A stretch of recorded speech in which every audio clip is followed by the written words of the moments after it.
Hi friends, it's Kayla. I read 30 things in the month of August. I'm going to talk about them. I know everyone always says, don't apologize for how you look or your lighting, just like shut up about it. But this obviously needs to be addressed. I try really hard not to film at this time of day when the sun is setting for obvious reasons.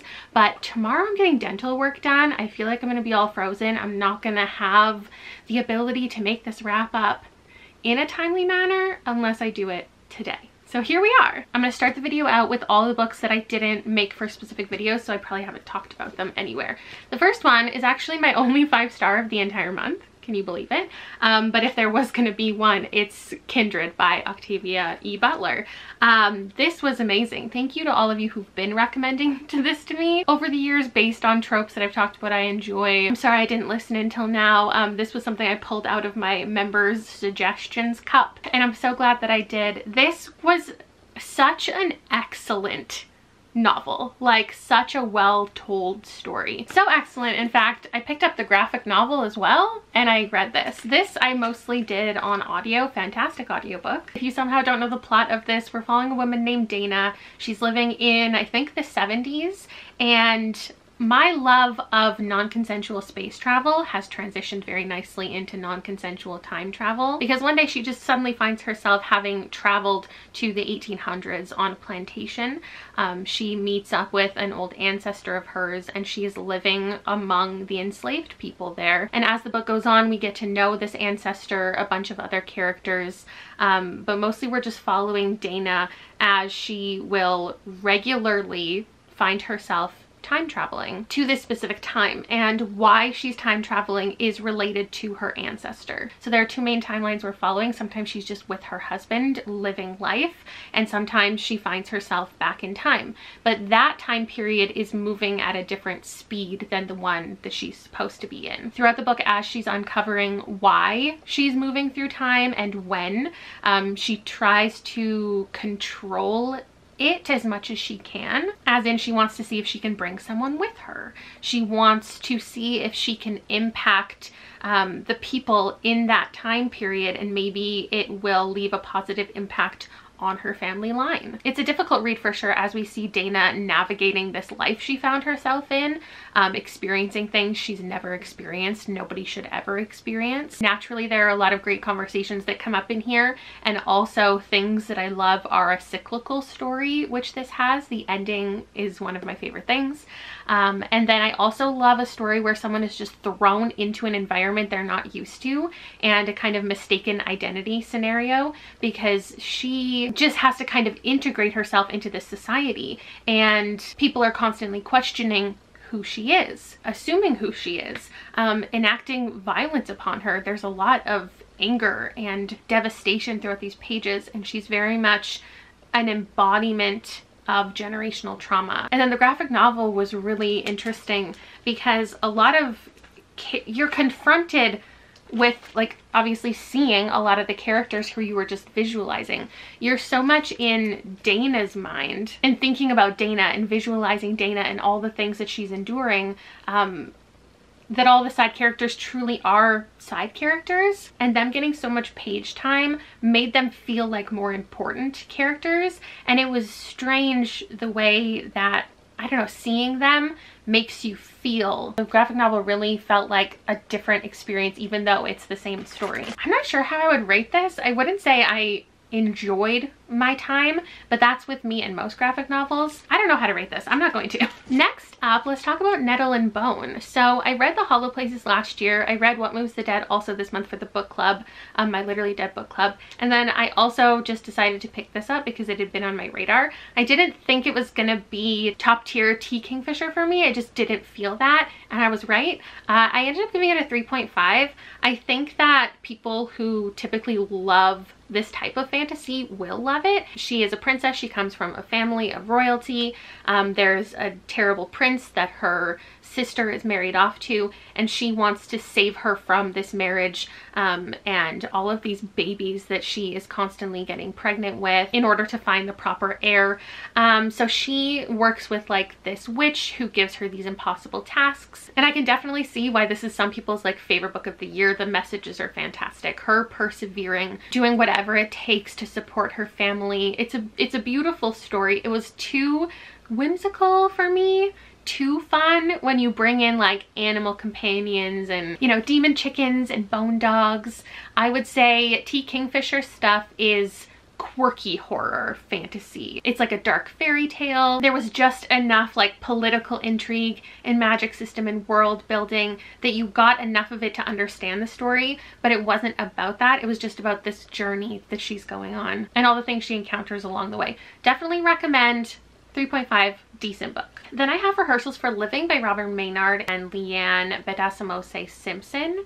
And these are two really valuable voices that I've read from before within commentary on Canadian policy, government, policing. And the perspective they offer in this book is like solidarity within Indigenous and Black communities and experiencing anti-Black and anti-Indigenous practices. So it's made up of a series of letters that they were writing each other from like 2020 to 2021. That's just a really interesting read that I would recommend specifically for people who are familiar with these authors already. Seeing them engage with each other and connect over a shared crises of environment, you know, the pandemic, talking through various protests. Since it wasn't intended to be a book, it feels really authentic, and reading through these letters is something that's really interesting, seeing how they develop their thoughts and perspectives over time as they share, you know, their own personal culture and experiences with each other.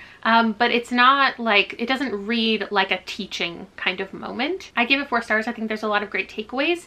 And if you need a sense of community and continuing to feel like progress is being made and that there is hope in life, I think this is a good one. And then I read Sharks in a Time of Saviors by Kawai Strong Washburn, and this was like the exact story that I expected it to be.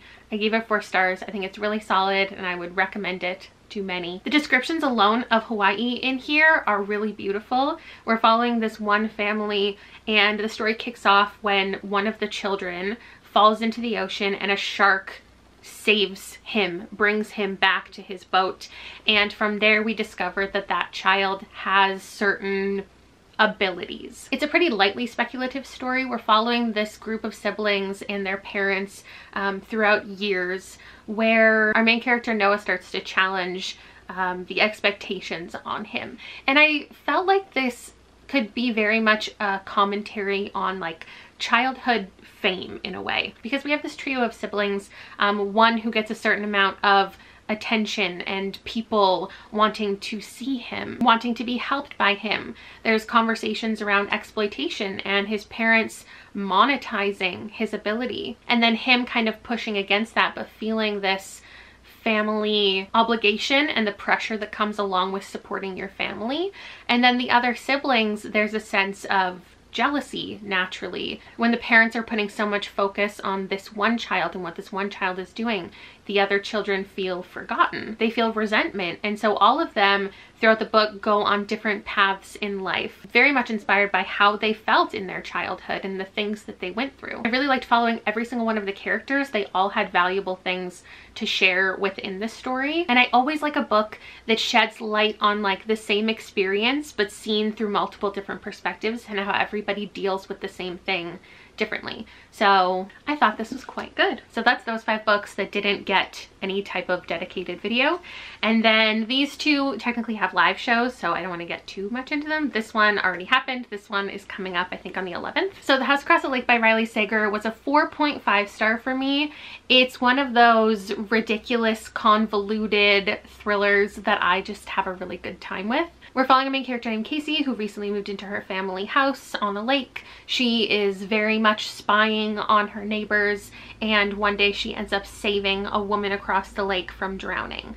She starts to think that the marriage that she's watching that woman in is dangerous and that things are going on. So she inserts herself into the situation. Much like his last book, Survive the Night, a lot of people are not vibing with this one.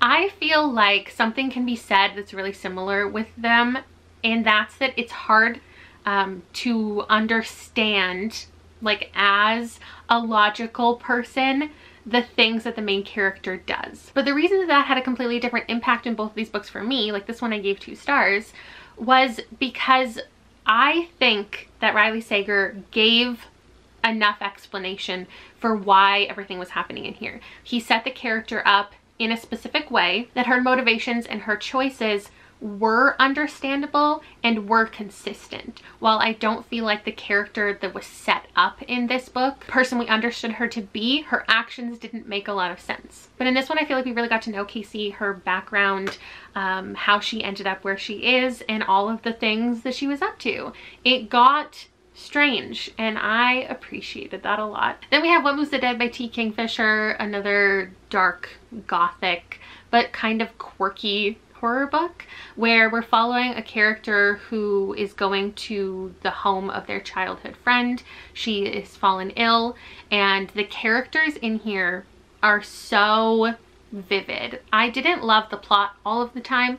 I gave this 4 stars. I wanted it to be scarier. The horror that the characters are experiencing is definitely frightening for them, which involves strange fungal growths, possessed wildlife, just like the outdoors are very ominous. There's a dark, spooky lake, and then certain characters start acting strangely. And those characters are just so good. We have a sibling duo who are fantastic. We have our main character who is a soldier, and their history was fascinating to follow.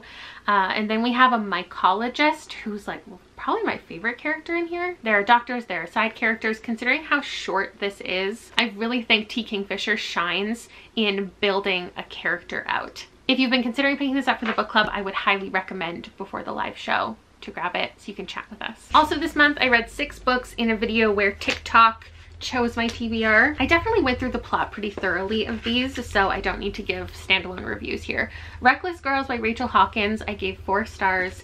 It's about people visiting an island and their secrets slowly coming to the surface and deadly things happening, but it's a very, very slow burn. Then we have His and Hers by Alice Feeney, which I think I gave 2 stars, and I have blocked from my entire memory. Oh yeah, we're following like a news anchor, and then we're following a detective, and then we're also getting insertions of a serial killer. There are multiple deaths, and we slowly find out why, who's responsible, and everybody's shared history. Next up, Luster by Raven Lalani, I gave 4 stars. This is about a woman who becomes a part of this family. She's dating a man in an open marriage. The wife brings her into their weird day-to-day life and dynamic. They have an adopted black daughter, and our main character, Edie, feels like a responsibility because she might be the only black woman who can like have an influence on her life. Very slice of life, stream of consciousness,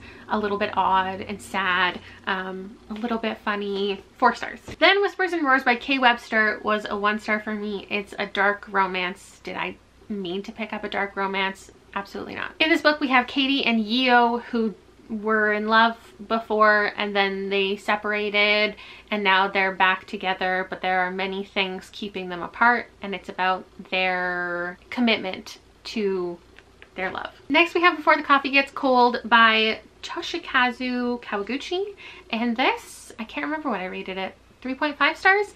There is a series of stories in here where we have various characters going to this cafe where time travel is possible. There are a lot of rules associated with it. There's limited opportunity to engage in the time travel, but we're just following a couple different characters across a couple different stories and how they choose to participate in it all. I liked some of them.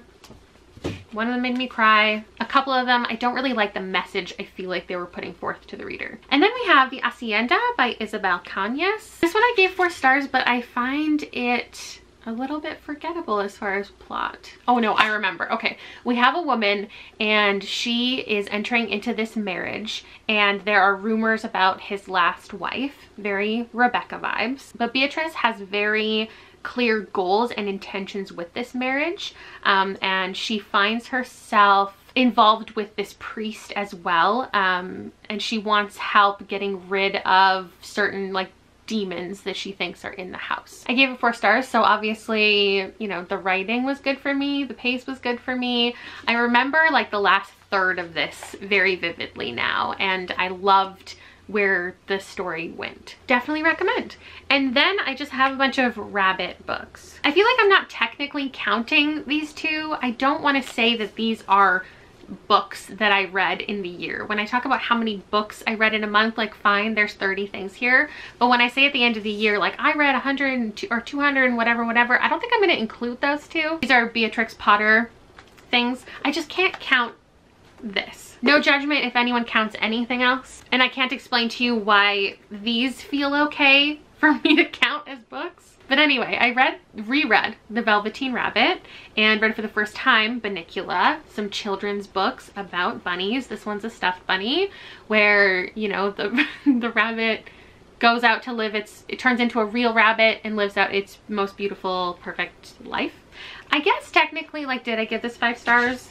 Did I give this 5 stars? I guess. But this one is about a rabbit who joins a family, and the other animals think that the rabbit is a vampire and judge the rabbit and treat the rabbit a certain way because they think that it's a vampire. Then we've got all of these. So I read a short story collection called Cursed Bunny by Bora Chung, translated by Anton Her, which is a weird series of mostly speculative stories that are just a little bit odd. Like, one of the stories is about fecal matter and it like communicating.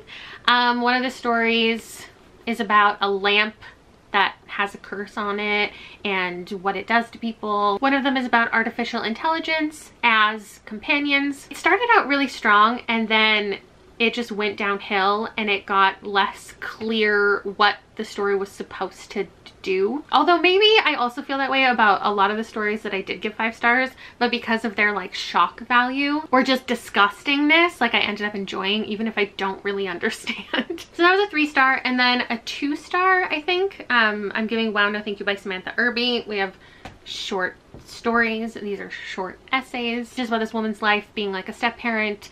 I don't know, just like being a human. All of her life experiences turned into essays with themes like flying out to LA and pitching herself to like various entertainment companies, her various experiences and public troubles dealing with Crohn's disease, dealing with like fat phobia in medical situations, a lot of just relatable thoughts and feelings, and a lot of things that are expanded upon tweets. It's not my type of humor, but that's fine. Recommend it to people who like love.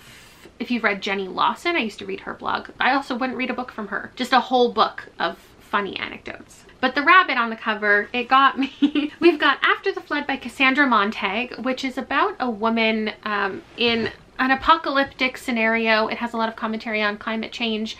The world has flooded and she lost her daughter. Her husband just like disappeared one day with her daughter, and ever since then she has been on the lookout for anybody who's heard from her, who's seen her, and she ends up going on a journey convincing this boat of people to let her on so she can go to this other area where she thinks her daughter is.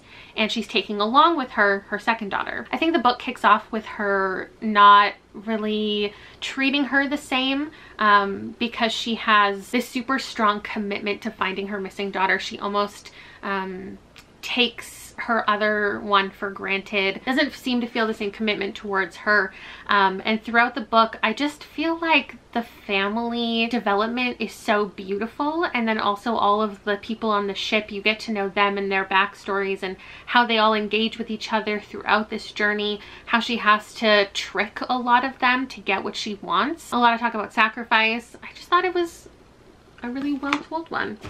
4 stars.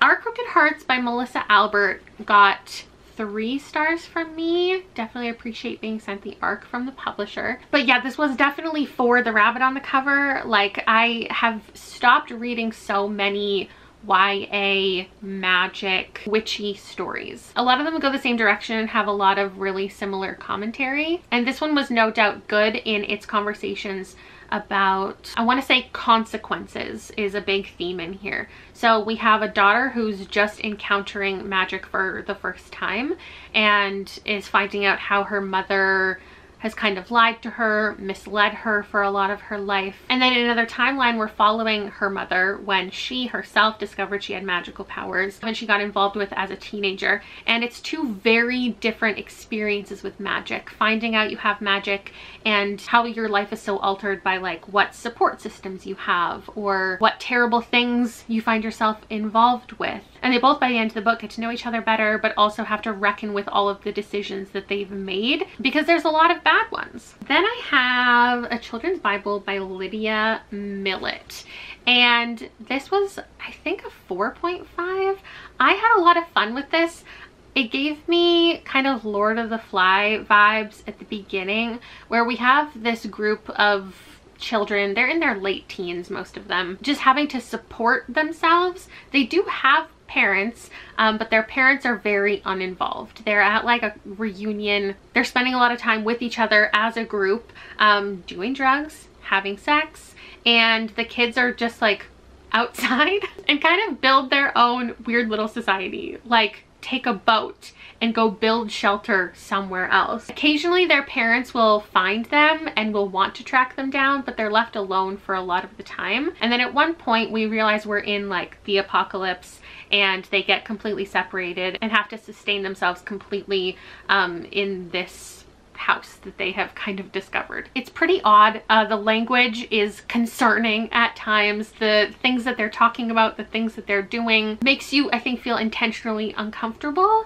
And there's just this really silly, fun element where like none of them know who each other's parent is. And that's like a huge plot point in the book, is like every time that they find out who belongs to who, because they do see themselves as their own society and they belong to each other and themselves, and they don't want to be associated with like the embarrassing mom who wears, you know, short skirts, or the annoying dad with the really loud voice. So like anytime they're talking, it's as a we, even though we do have a pretty main character. One of the characters finds a Bible and starts like making decisions for the group based on that.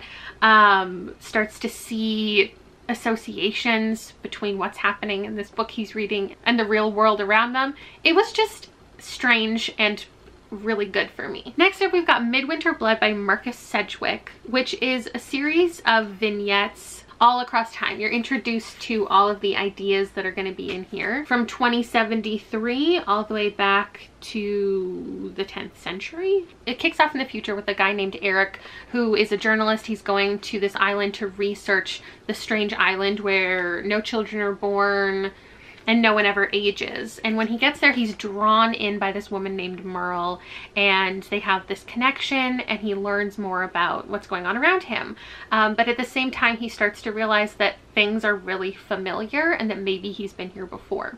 And then we go into another story where we have the same two characters, but they're like children in a completely different scenario, relationship, and every story is like that. It's like how these two people and their love, you know, persevere through all time and space. It feels very much like a YA gothic book from 10 years ago, which is exactly what it is, and something that I feel like wouldn't be published current day, but I actually had a lot of fun with. I love a short story collection, and wondering how these two characters were gonna come up in the story and waiting to see everything. There are a lot of like reveals in here that were really fun. It just ended up being a good time. Next, we've got Everyone in This Room Will Someday Be Dead by Emily Austen. I just started a little book club, a seasonal book club with my channel members, and this was our first one, so we had a live show about it. If you join my membership at any point, you can see all of the old videos. There's like a whole playlist that you can see every video I've ever posted if you want to check something out like later. Like if you have read this and you want to see what we were all thinking, that's a thing. This is about a woman who has severe depression and anxiety, and she finds herself in this strange circumstance working for the Catholic Church as their receptionist. But she is a lesbian and an atheist, and she can't be her truest self at work because first of all, she accidentally got this job and didn't even mean to, but also like she thinks she probably won't be accepted, which is fair. Oh, and now the sun is rapidly going down. This says that it's like darkly comedic and funny, and I feel like some people might get that, especially if you relate to this character and all of her musings about life and death throughout the book. For me, this was a 4-star and it's fantastic, but it was very sad. It was very hard to read this woman who was struggling so badly and constantly just screaming for help and not knowing how to really get it, how to get it in the right way, how to find somebody who will listen to her. This is a very stream of conscious book. You are in her mind with her every thought, but it's also about her finding something to put her energy into and focus on. So it turns out that the receptionist before her died, and now there's a murder investigation, and she thinks that she knows what happened, and so she's collecting all of these clues and talking to all these people trying to figure out what happened to this woman. It explores her relationship with her family, her romantic relationship, an accidental romantic relationship she gets into because she feels bad making anybody feel sad and standing up for herself and what she wants, so she ends up going on these dates with this guy. I overall really appreciated this book and how she told the story. Next up, I have Rabbits by Terry Miles, which is about a game called Rabbits, but I feel like I can't even explain to you what the game is, nor does it really explain itself in here. We're just following a character named Kay, and Kay notices patterns everywhere, and part of this virtual reality game is noticing patterns everywhere. Everyone says there's a new iteration of the game coming. Kay is finally having the opportunity to play, but like, what does that even mean? Turns out something is kind of broken within the game, and a millionaire who won before approaches Kay and asks for help to like fix the game. Maybe they're the only one who can fix the game. And now suddenly the entire universe is at stake, and it's just a wild time. I gave it 3 stars. At no point was I bored. I thought it was interesting following this journey, but there wasn't a lot of depth to anything. Characters, backstories, motivations, relationships. Though there was so much opportunity for it, it's a lot of Kay and just a ragtag group of people tracking down clues, meeting with somebody, sneaking into different places, trying to find out even what the game is and then how to fix it. Next is The Psychology of Time Travel by Kate Mascarenhas. This is a book that it kicks off so interestingly. I think I gave it 3 stars by the end. It just got more and more messy and confusing as the book went, which was sad because it opened up with these women and how they invented time travel.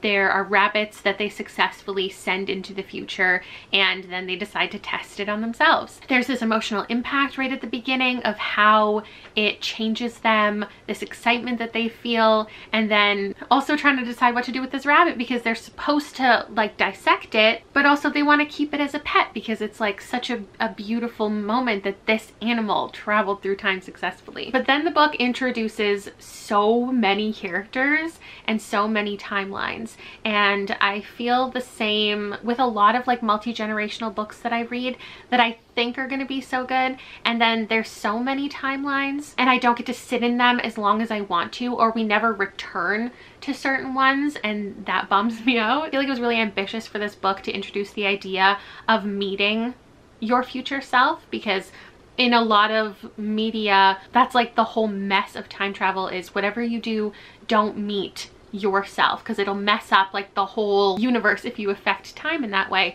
But this book is like there's multiple versions of themselves all just like hanging out, interacting with each other, and I think that's partially what confused me. When there are so many different timelines and character voices, I forgot a lot like what we were even supposed to care about in the moment. There was like a running murder mystery throughout here, but I wasn't really focused on that. I was trying to remember whose perspective we were even reading from and why. And overall, the way I'm talking about it doesn't sound like a 3, but I did enjoy like the writing of it. The beginning like quarter was really strong. Seeing the emotional impacts that time travel has is interesting, and there was this idea of how do you live your life to the fullest, or grieve someone, or go about like basic human experiences if you know that you can just go to a different timeline and see that person again, or relive an experience as many times as you want. So the psychological impact of it was super interesting to read,